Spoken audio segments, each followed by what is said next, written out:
Morning, everyone. Thank you again for all showing up yesterday for our Zoom meeting. Like I said yesterday, we're going to continue on with some things, at least during the week. So make sure you're checking Schoology regularly, daily. So today I have a little bit a brief lecture and a couple very short readings and one really easy activity. It's going to force you to log into Albert, so hopefully you've done that already, and I have a link for you. So the topic today is really resistance to communism in many respects. So we have a tendency to see the Cold War as a good versus evil, right versus wrong, west versus east kind of thing. And while that's true, there were instances in Eastern Europe of revolution, of revolt, of people trying to get rid of the Soviet Union. So that's going to be the focus today. And also there was, in 1968 was another really key year in terms of student uprisings throughout Europe and the United States for that matter. So I think we can make some connections between those events and sometimes the events of 1848, perhaps. Maybe the Peasants' Rebellion, perhaps. So that's the goal today. So first of all, you see here Radio Free Europe. Radio Free Europe was a radio station broadcasting system that broadcast music, news in the language of the, so they had a Polish station and a Ukrainian station and a Latvian station, so that people behind the Iron Curtain, as it were, could get real news. So there was some propaganda to it, but they also played popular music, and usually the communist authorities banned Radio Free Europe, but once you ban something, it becomes very popular. So this was a window, as it were, to the West for a lot of people. So that, people clamored for Radio Free Europe, and I believe it's still broadcasting today, even though the Cold War is over.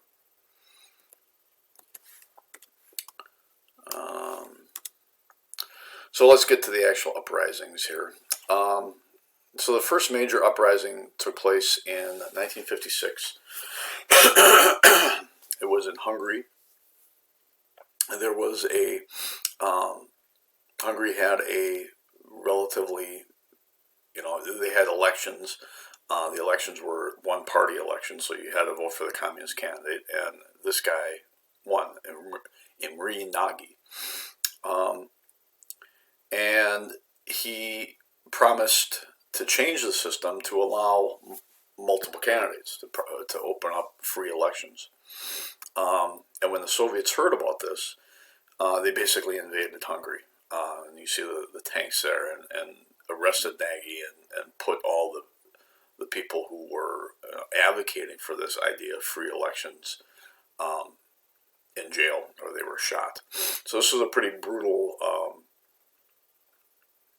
takedown of the Hungarians. The Hungarians actually hoped and put messages out to the United States for President Eisenhower to send in troops. And that didn't happen. So the Hungarian uprising was over free elections, and it was defeated by a Soviet invasion.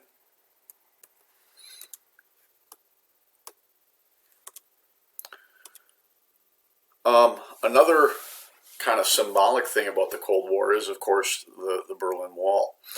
There were so many people, going back, you remember that Berlin was divided in half, east and west. The east side, the Soviets controlled. The west side, the Allies controlled, France, Britain, and the United States. And as conditions got better and better in West Berlin, conditions got worse and worse in East Berlin, primarily because of the economic aspects. People began flocking to the west, to West Berlin, and then they could get out of remove Berlin and move to another part of Germany or another part of Europe. So the East German government and the Soviet Union decided to put up the Berlin Wall and basically block all transit between East and West Berlin. So the Berlin Wall is a big Cold War symbol. One of the more famous spots of that is that picture on the bottom called Checkpoint Charlie. That was an American checkpoint. And there's lots of spy dramas that took place there, and you see lots of people trying to sneak out of East Berlin. You know, there you see right over here, this is this picture here where my cursor is. This was like a no man's land. If that was a shoot to kill zone, if you were in there, they shot you. So it was very much an armed border, as it were. Oops. So one of the more famous events in 1963, President John F. Kennedy gives a speech at the Berlin Wall, and his famous line, "Ich bin ein Berliner." Basically, there's a culmination of a speech that says, "I am a Berliner. I am a person of freedom. I am a believer in democracy." You know, so it was a big deal then.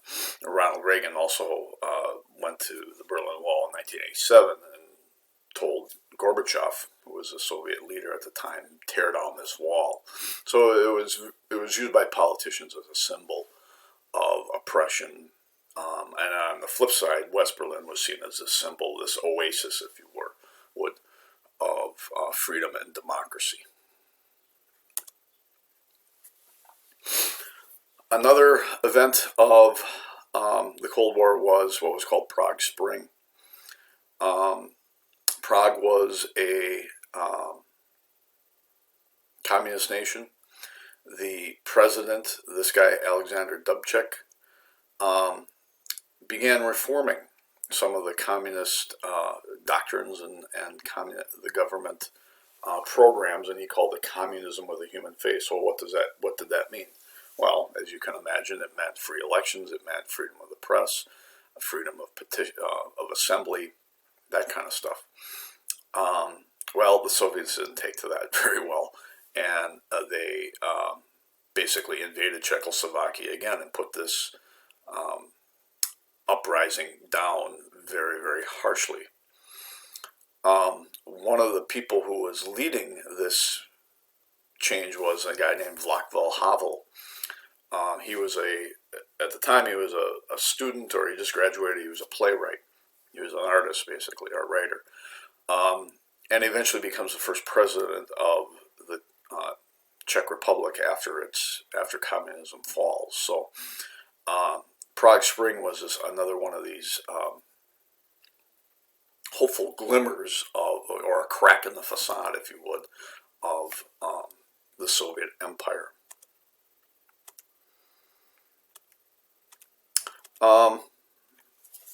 Just so we have to keep up to date with the French. The French, after their fall in World War II, the Third Republic was ended. In 1945, they established the Fourth Republic, which didn't last very long. This only lasted until 1958, when a new leader emerged, a significant individual, named Charles de Gaulle. There's Charles de Gaulle during World War II. He was the leader of the Free French forces. We have to remember that part of the French government, called the Vichy government, basically allied themselves with the Nazis during World War II.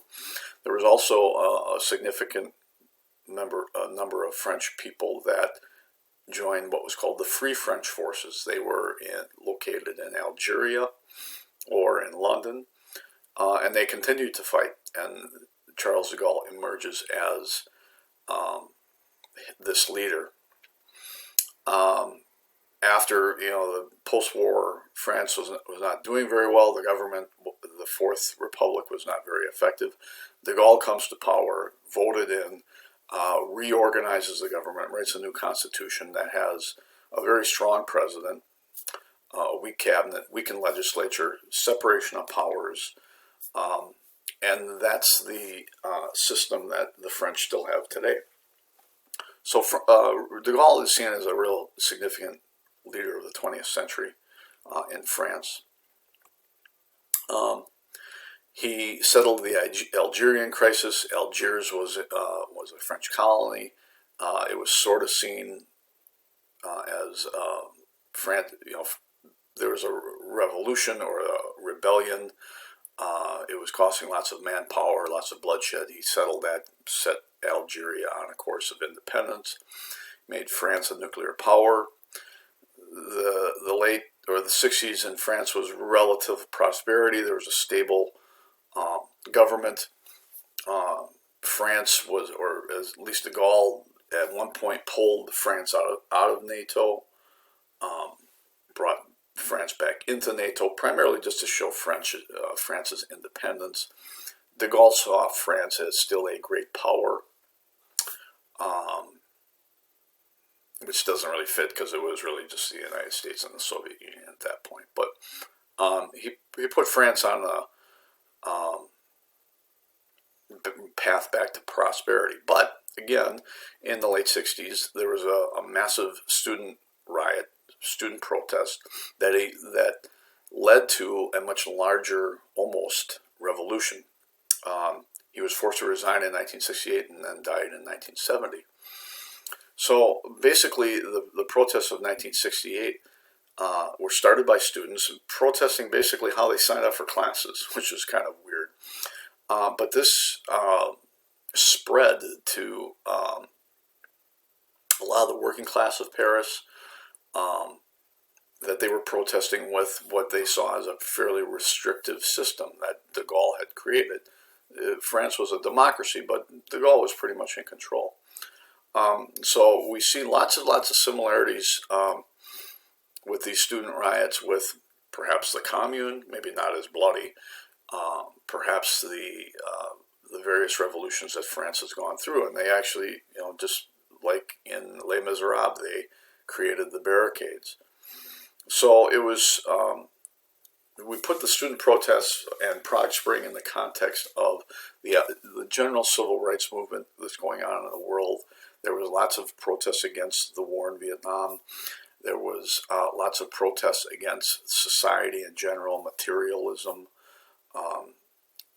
There was lots of protests for equal rights for women, for African Americans or people of color, that kind of thing. And that's where the student protests of May 1968 fit in France.